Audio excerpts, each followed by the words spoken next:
इसी धरती पर टीएमसी के राज में नारी शक्ति पर अत्याचार का घोर पाप हुआ है। संदेश खाली में जो कुछ भी हुआ उससे किसी का भी सिर शर्म से झुक जाएगा।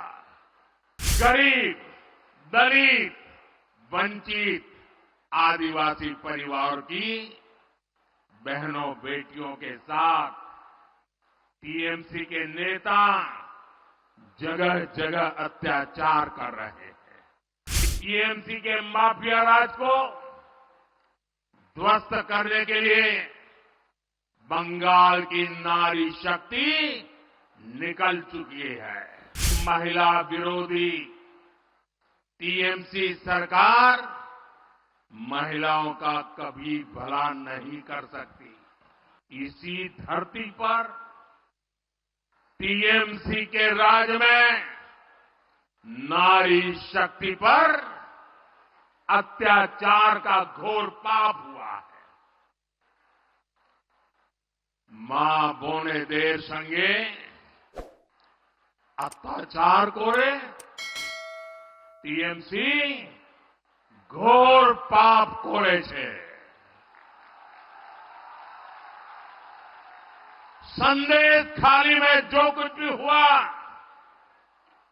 उससे किसी का भी सिर शर्म से झुक जाएगा। लेकिन यहां की टीएमसी सरकार को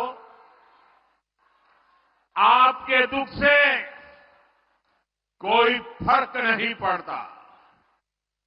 टीएमसी सरकार बंगाल की महिलाओं के गुनहगार को बचाने के लिए पूरी शक्ति लगा रही है।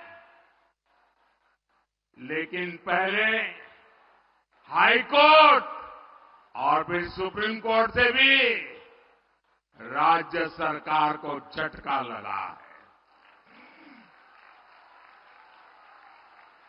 गरीब, दलित, वंचित, आदिवासी परिवार की बहनों बेटियों के साथ टीएमसी के नेता जगह जगह अत्याचार कर रहे हैं।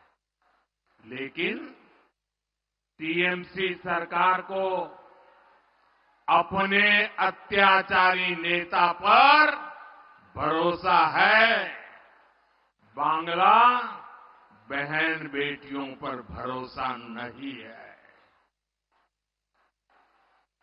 इस व्यवहार से बंगाल की महिलाएं, देश की महिलाएं आक्रोश में है।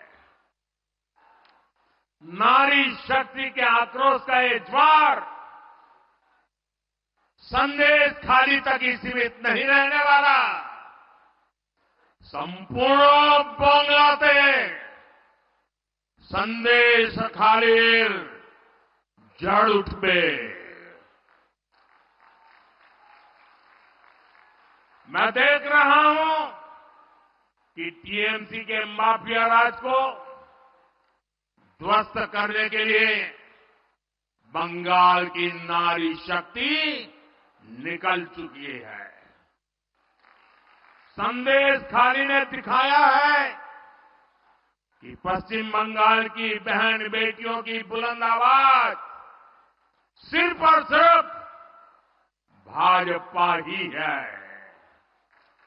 साथियों, तुष्टीकरण और तोलाबाजों के दबाव में काम करने वाली टीएमसी सरकार कभी भी बहन बेटियों को सुरक्षा नहीं दे सकती।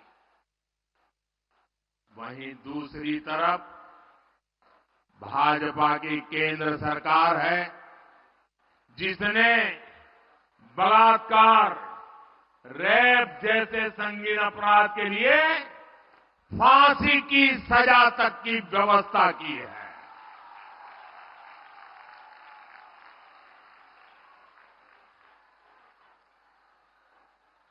संकट के समय बहनें आसानी से शिकायत कर सके, इसके लिए महिला हेल्पलाइन बनाई गई है।